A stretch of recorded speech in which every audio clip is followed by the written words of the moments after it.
So, yun. Gagawa tayo ng grade tie ngayon. I-check natin itong kung ano yung defective dito. Actually, sinilip ko ito kanina kung ano yung problema. Para mas lalo yung na-stick sa inyo mabuti. So, yun. Kasi natin.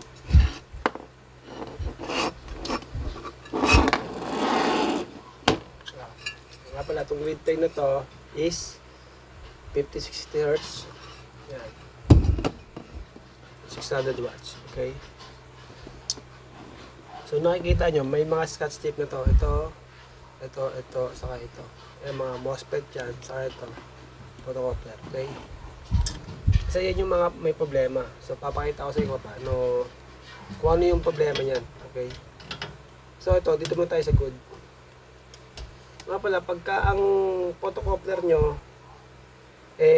nakakabit o nakadapa, ganyan.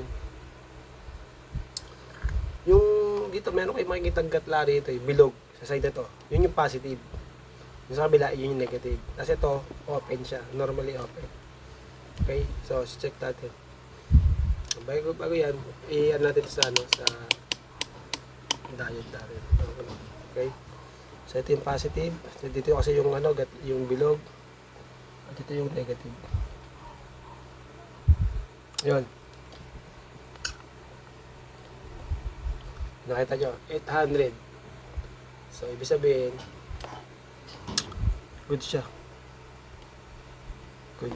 Ito yung defective. Mapakita ko sa inyo yung defective. Siyempre dito, wala dito. So wala. Open kasi siya, open. So ito, tingnan natin to. Bakit sinabi kong defective siya? Okay. So ito. Mga pala, may iba-ibang photocoupler ha. Ito yung pakita ko lang sa inyo yung basic lang. Siyempre dito naman yung pag nakakabit siya dito sa right side. Kung mayroong bilog. So yan. See? Kung nakikita nyo, okay. Ito yung positive. So yun lang, ganun lang kasimple. Yan yung kabilang side. So yun, nakita nyo. Itong unang, yun yung bad 799. Ito naman yung good 796. Okay. So ito, check natin ito kanina is wala namang continuity. Okay. Ito ginagamit ng digital Ito tingnan natin dito. So yan. Meron. Ibig sabihin, dapat open yan. So meron siya, ibig sabihin, ano siya? Sirada siya. So babalikan natin para makita nyo. Ang maging status niya is wala. Kasi diode nga yun nandun Okay.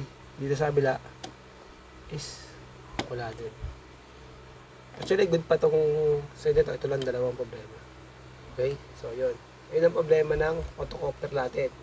So pag ganito naman dito, anong problema na itong isang to? Papakita ko sa inyo. Ang pag-check dyan, always negative.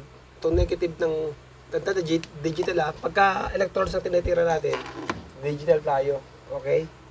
Digital. Pero pag mga capacitor, pwede na ito gagamitin natin. So yung resistor yan. Ito pagkuha na din ng reading. So yun. So ito. Itong part na to, yung sa gitna o yung tawag din ng drain, nandun kagad yung negative. At yung positive dito sa gate. Sinuplayan natin yan.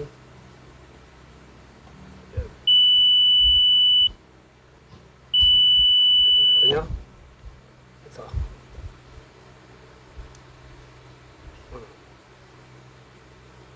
Nyo. Ito.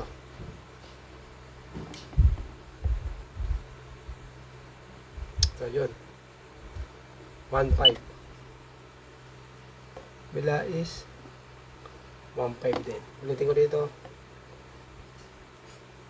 Wala. Open. Wala siya ma-reading. Ring dito. Ayan. Shorted siya. Ito shorted. Ito open. So pag sinuplayan natin dito yan. Okay. May makukuha dito yan. Kasi yan wala. Sabihin. Yan meron. Ito pala. Ito negative ang natin. Kasi ito yung drain eh. Laging negative yan. Ayan. Good pa tong part na to. Kasi shorted na rin siya kasi ano na siya eh. Dito dahil sa shorted na rito, nagkaroon na ng problema rito sa drain at saka source. Okay? Dito naman, ayun. Good pa rin siya. Pero pag dinira mo, ginawa mo yung continuity, ano yan? So, wala. Sabihin, sira na to. Okay? So, tututin nyo to ha. Up, yan. Drain. Positive muna sa right, sa gate. Drain. So, yung 1.5.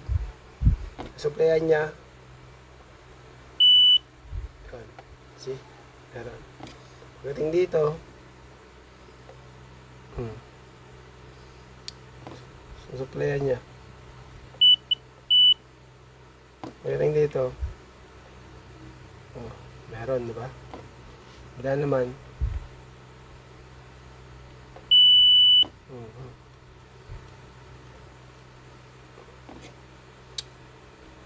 Gets nyo?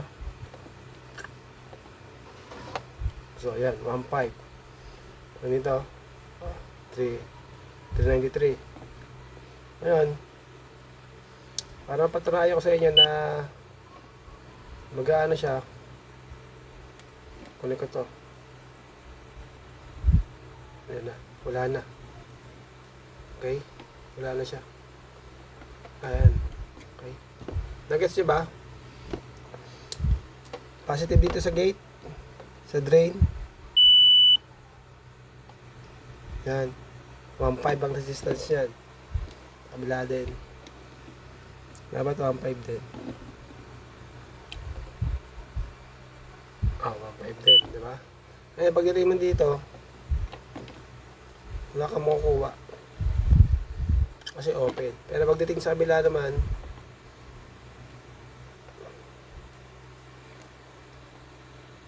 yan.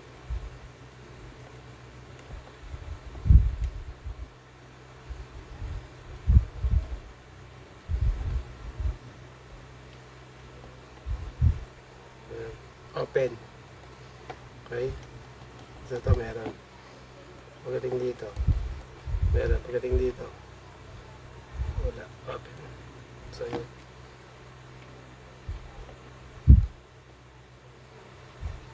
Pero hindi ibig sabihin na pagkain na mo siya, eh meron kasing ano yun, may mami sa may part na naka-parallel siya. So yun.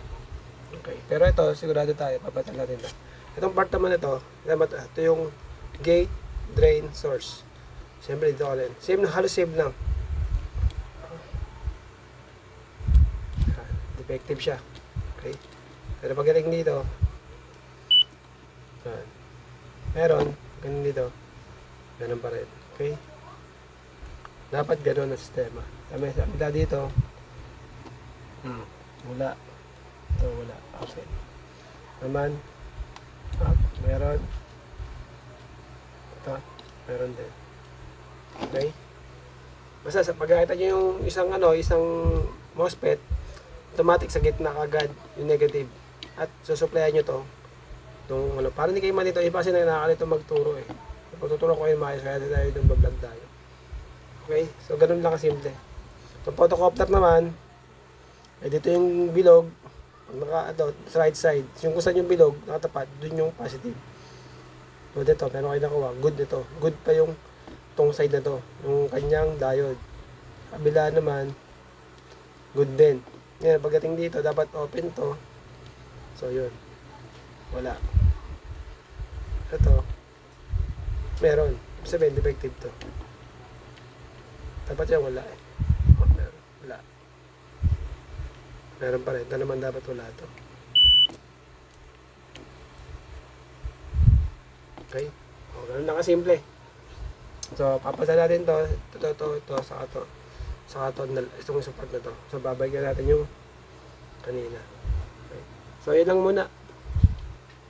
So, order pa tayo ito para mas, mas malaman nyo na tama yung trace natin. So, yun lang. Sa itong mga to, may problema rin pala. susunod natin, trace natin. So, makita naman itong tester. Okay, itong analog. So, yun lang. Thank you.